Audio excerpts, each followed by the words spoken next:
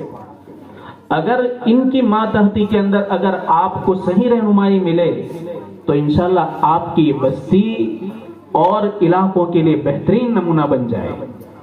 تو میرے بھائیو، ہم مسجد کی بھی فکر کریں، مدرسے کی بھی فکر کریں، اساتذاؤں کی فکر کریں کہ جو بیچارے رات دن محنت کر کے چھوٹی چھوٹی ہماری اولاد ہیں. دیکھو نا، باپ تو صبح نکل جاتا ہے، جب نکلتا ہے تو اولاد سوئی ہوئی ہوتی ہے.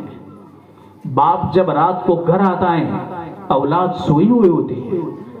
ان معصوم بچوں کے مستقبل کو بنانے کے لیے اور ان کے دلوں کے اندر ایمان کی گٹی پیوست کرنے کے لیے یہ بیچارے اتنی قربانیاں دیتے ہیں. ان کے ہم قدردانی کریں. یہ ہماری ذمہ داری ہے کہ ایک بچہ قرآن کو مکمل کرے تو دنیا اور آخرت کے خزانے اس گھر کے اندر آ گئے. ہماری ماں بہنیں بھی سن رہی ہیں. اللہ کے حبیب ایمان والے کے حق میں فرمایا کرتے کہ تم میں کا کوئی آدمی اس وقت تک بہتر نہیں ہو سکتا کہ جب تک کہ وہ اپنی بیوی کے ساتھ بہترین سلوک نہ کرے. آپ نے فرمایا میں تمہارے اندر سب سے بہترین سلوک کرنے والا ہوں اپنی بیویوں کے ساتھ. ایک مرتبہ حضرت عائشہ رضی اللہ تعالی عنہا آپ کے پاس بیٹھی ہوئی تھی، ہماری ماں. باتوں باتوں میں ان کی آواز بلند ہو گئی حضرت عائشہ کی. ہمارے نبی نے سمجھایا اور بات بڑھ گئی، آپ نے سمجھایا اور بات اونچی ہو گئی. اتنے میں ان کے ابا حضرت صدیق اکبر رضی اللہ عنہ تشریف لائے. حضرت عائشہ کے ابا. آپ نے دیکھا کہ ایک طرف تو نبی آخر الزماں ہیں کہ جن کی رضامندی اللہ کی رضا ہے اور جن کی ناراضگی اللہ کی ناراضگی ہے. ایک طرف اپنی بیٹی کو بھی دیکھا کہ بیٹی سرور کائنات کے سامنے بلند آواز سے بول رہی ہے. آپ نے اپنی بیٹی حضرت عائشہ کو مارنے کے لیے ہاتھ اٹھایا کہ زور سے منہ پر تھپڑ مارے تاکہ اپنی زبان کو لگام دے. اللہ کے حبیب فوراً بیچ میں آ گئے اور حضرت صدیق اکبر رک گئے. صدیق اکبر نے جو ہاتھ اٹھایا تھا وہ رکھ دیا. اللہ کے حبیب نے حضرت عائشہ سے فرمایا کہ دیکھا ابھی میں بیچ میں نہ آتا تو تیرے ابا تیری کیا حالت کرتے، لیکن میں نے تجھے بچایا. اس پر حضرت عائشہ ایسی خوش ہو گئی کہ اللہ کے حبیب سے لپٹ گئی. یہ مثالیں ہیں میرے بھائیوں کہ بہتر سے بہتر اپنی بیویوں کے ساتھ حسن سلوک کریں. اور عورتوں کے حق میں یہ ہیں، آپ نے فرمایا جو عورت اپنے شوہر کا حق ادا کرے اور اللہ کا حق ادا کرے، نماز کی پابندی کرے، اللہ تبارک و تعالی قیامت کے دن اسے فرمائیں گے کہ جنت میں جس دروازے سے داخل ہونا چاہے وہ داخل ہو جائے. یہ عورتوں کے حق میں ہے.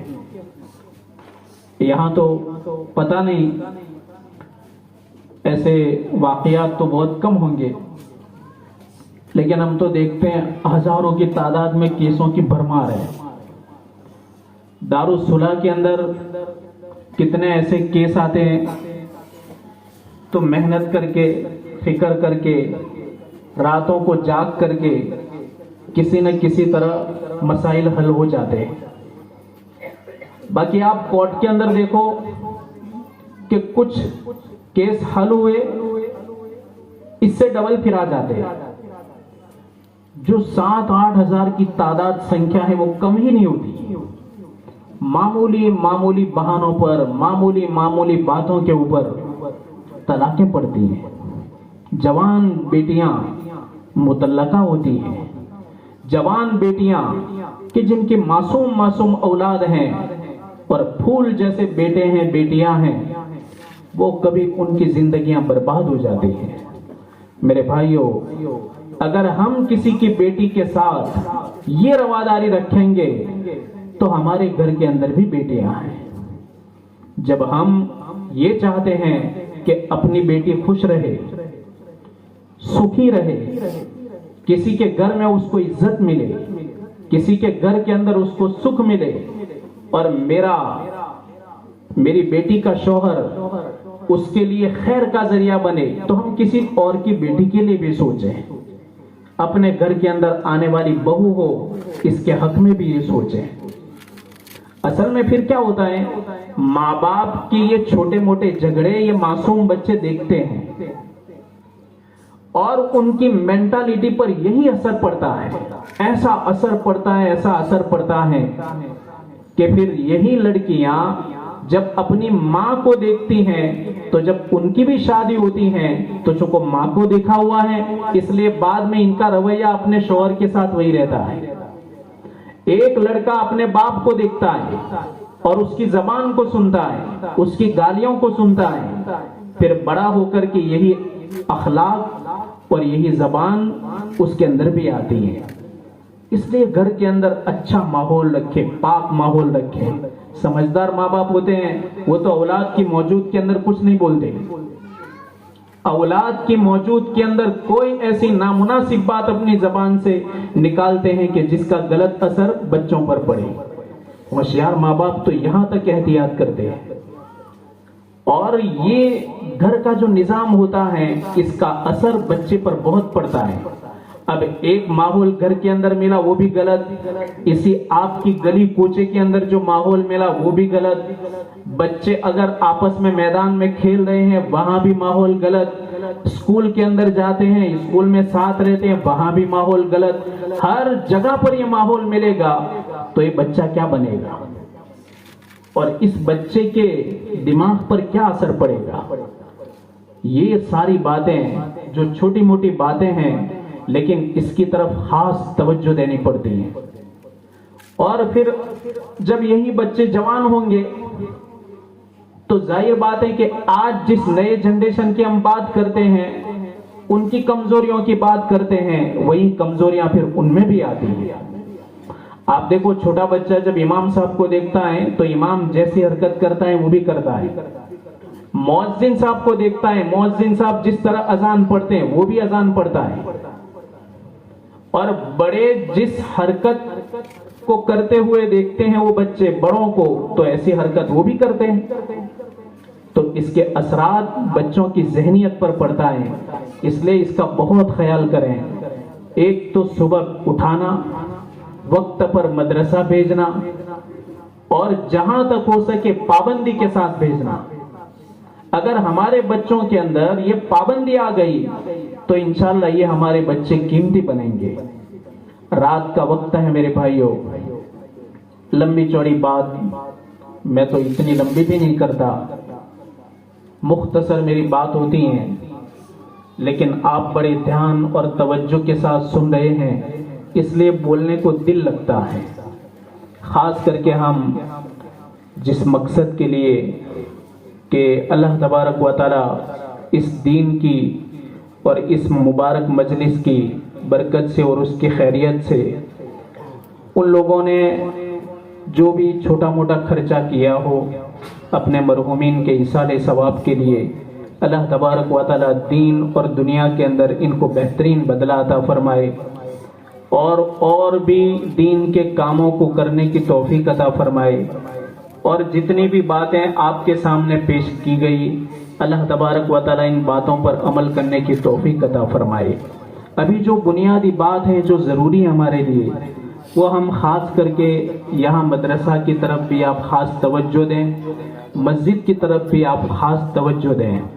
ہماری توجہ سے انشاءاللہ ان کی ضرورتیں بھی پوری ہوں گی۔ ہم اگر 2 پیسے کماتے ہیں تو کچھ حصہ اللہ سے سودا کریں، اللہ سے ڈیل کریں۔ اس میں دیکھنا آپ کے دھندے اور کاروبار میں اتنی برکت ہوگی، آپ طے کریں کہ ہر مہینے میں اگر ہمارا اتنا کاروبار ہے تو اتنے فیصد ہم اللہ کی راہ میں دے دیں گے۔ یہ ایک سودا ہوتا ہے، اللہ سے سودا کریں گے، اللہ تعالیٰ سودے کے اندر برکت ڈالے گا، اور اللہ تبارک و تعالیٰ کاروبار کے اندر بھی ایسی برکتیں دکھائی دے گا، آپ کا کاروبار ترقی کرتا رہے گا۔ تو اس طریقے سے ہم خود اپنے گاؤں کی فکر کریں۔ باقی میں نے مسجد کے اندر دیکھا، ابھی تو وہ کام بھی پورا نہیں ہو رہا ہے، آپ بھی ایسی فکر لے لیں، آپ یہاں کے ہی لوگ، تو انشاءاللہ امید ہے کہ اللہ تعالیٰ آپ ہی کے خرچے سے پورا کر دے گا۔ تو فکر لیں، جوان لڑکے خاص فکر لیں، اچھے لوگ ہیں تو ان اچھے لوگوں کی رہنمائی کے اندر، ان کی ماتحتی میں رہ کر کے اپنے گاؤں کی تو فکر کریں، گاؤں کے مدرسے کی، گاؤں کی مسجد کی فکر کریں۔ اللہ تبارک و تعالیٰ ایسے کاموں کے صدقے میں ہمارے دوسرے اٹکے پڑے کاموں کو بھی اللہ حل کر دے گا، اور آئی ہوئی پریشانیوں مصیبتوں کو بھی اللہ دور کر دے گا۔ اللہ تبارک و تعالیٰ کہنے سننے سے زیادہ عمل کی توفیق عطا فرمائے۔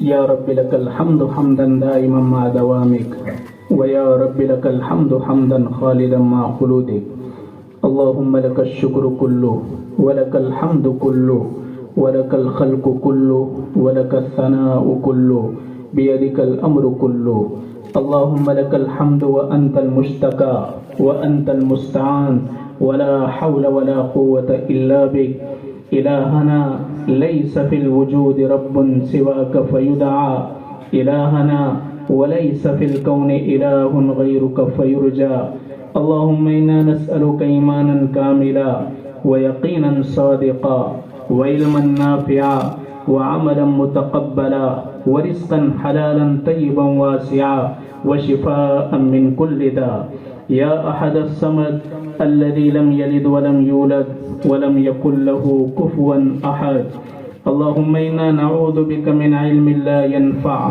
ومن عين لا تدمع ومن قلب لا يخشع ومن نفس لا تشبع ومن دعاء لا يسمع ومن دعوة لا يستجاب لها يا ذا الجلال والإكرام یا حنان یا منان۔ مولا رات کا وقت ہے، تیرا در کھلا ہوا ہے، دنیا کے در، دنیا کے بادشاہ سو گئے، ان کے در بند ہو گئے۔ مولا تو ایسا خالق اور مالک ہے، ایسا بادشاہ ہے کہ تو نے کبھی اپنے در کے دروازے بند نہیں کیے، ہر وقت تیری عطا جاری رہتی ہیں، ہر وقت تیرا در کھلا رہتا ہے۔ تو سحر کے وقت دنیاوی آسمان کی طرف نزول فرماتا ہے، اعلان کرتا ہے کہ کیا کوئی ہے مصیبت کا مارا ہوا، اس کی مصیبت کو دور کر دوں۔ تو کہتا ہے کیا کوئی ہے تکلیف کا مارا ہوا، اس کی تکلیف کو دور کر دوں۔ کیا کوئی ہے مغفرت کا چاہنے والا کہ میں اس کی مغفرت کر دوں۔ مولا کریم تو اتنا کریم آقا ہے اور تو اتنا غفور الرحیم ہے کہ تو بندوں کو آ کر پکارتا ہے، پر ہم غفلت کی نیند سوئے ہوئے ہوتے ہیں۔ ہم کبھی بھی اٹھ کر کے تیرے دربار میں ہاتھ نہیں اٹھاتے، اپنی آنکھ سے گرم آنسو نہیں بہاتے۔ مولا تجھ کو وہ بندہ اور بندی بڑے پسند ہوتے ہیں کہ جو اپنے گناہوں پر روتے ہیں، اپنے کیے پر پچھتاتے ہیں، ندامت کے آنسو بہاتے ہیں، آئندہ نہ کرنے کا عزم کرتے ہیں۔ ایسے بندے اور بندیاں تجھے بہت پسند ہیں۔ مولا بڑی نورانی مجلس ہیں، تیری بات سننے کے لیے یہ اپنی نیند کو قربان کر کے بیٹھے ہوئے ہیں، عشاء کا فریضہ ادا کیا ہے۔ مولا تجھ سے آس لگا کر، امید لگا کر بیٹھے ہیں۔ مولا قدم قدم پر ان کی مغفرت فرما، مولا ہر قدم پر ان کی بخشش فرما، پوری امت مسلمہ کی مغفرت فرما۔ ہم سے پہلے جو قبروں میں چل بسے ان کی مغفرت فرما، ان کی قبروں کو نور سے منور فرما، ان کی قبروں کو ٹھنڈا فرما، قبر کے سوال کو آسان فرما، بغیر حساب کتاب جنت عطا فرما۔ مولا امت مسلمہ کے حال پر رحم فرما، مولا امت کو بہترین قائد نصیب فرما، بہترین مقتدا اور پیشوا نصیب فرما۔ مولا پریشان حالوں کی پریشانیوں کو دور فرما، جو بیمار ہیں ان کو شفا عطا فرما، جو قرض کے اندر ڈوبے ہوئے ہیں قرض کی ادائیگی کے اسباب مہیا فرما، مصیبت زدوں کی مصیبتوں کو دور فرما۔ مولا جہاں کہیں بھی ایمان والے آباد ہیں ان کے جان، مال، عزت، آبرو، ایمان کی حفاظت فرما۔ مولا بے حیائی کو ختم فرما، بے شرمی کو ختم فرما، آوارگی کو ختم فرما۔ آوارگی اور بے حیائی گھر گھر کے اندر پیوست ہو چکی ہیں، گلی گلی کوچوں کے اندر پیوست ہو چکی ہیں، ہماری اولادیں اس میں بہی جا رہی ہیں۔ مولا ان کی حفاظت فرما، آئندہ والا کل ہمارے لیے بہتر فرما۔ مولا ہر دن ہم دجالی فتنوں کے قریب جا رہے ہیں، تیرے حبیب کے زمانے سے دور ہوتے جا رہے ہیں اور ہر دن فتنوں کے قریب ہو رہے ہیں۔ مولا ایسے فتنوں سے ہماری اور ہماری نسلوں کی حفاظت فرما، ہماری نسلوں کی ایمان کی حفاظت فرما۔ خیر کی لائن سے تیرے پیارے حبیب نے اپنی امت کے لیے جو کچھ مانگا اس میں ہمارا اور پوری امت کا حصہ عطا فرما۔ جن شرور، مصیبتوں، بیماریوں اور آفات سے تیرے پیارے حبیب نے پناہ مانگی اس سے ہماری اور پوری امت کی حفاظت فرما۔ مولا اس بستی کے اندر خیر و برکت نازل فرما، یہاں کے لوگوں کے دلوں میں آپس میں ایک دوسرے کی محبت پیدا فرما، ایک دوسرے کی عظمت پیدا فرما۔ مولا کریم حاسدین کے حسد سے حفاظت فرما، مبغضین کے بغض سے حفاظت فرما، ماکرین کے مکر و فریب سے حفاظت فرما۔ مولا ہر قسم کی آفتوں سے ہماری حفاظت فرما۔ مولا گناہوں کی نفرت ہمارے دلوں میں پیدا فرما، نیک کام کرنے کا ذوق شوق ہمیں نصیب فرما، قرآن کا علم ہمیں عطا فرما۔ مولا قرآن کا عشق عطا فرما، تیرے پیارے حبیب کی اتباع کی ہمیں توفیق عطا فرما۔ مولا جن لوگوں نے ہم کو دعاؤں کا کہا ہے یا وہ ہم سے امید رکھتے ہیں، ان کے جائز مقاصد کو پورا فرما۔ جو بھی مظلوم قیدی جیل کی سراخوں میں بند ہیں، کئی سال گزر گئے، مولا ان کی بیویاں اپنے شوہر کے ہوتے ہوئے بھی بیوہ نظر آتی ہیں، ان کی اولاد اپنے باپ کے ہوتے ہوئے بھی یتیم نظر آ رہی ہیں۔ مولا ان کی باعزت رہائی عطا فرما، ہر قسم کی رکاوٹوں کو ختم فرما، ہر قسم کی آنے والی رکاوٹ کو دور فرما۔ مولا ہماری دعاؤں کو محض اپنے فضل و کرم سے تیرے پیارے حبیب حضرت محمد رسول اللہ صلی اللہ علیہ وسلم کے صدقے توفیل قبول فرما۔ وصلی اللہ تعالی علی خیر خلقہ ونور عرشہ سیدنا محمد وعلی آلہ وصحبہ اجمعین برحمتک یا ارحم الراحمین۔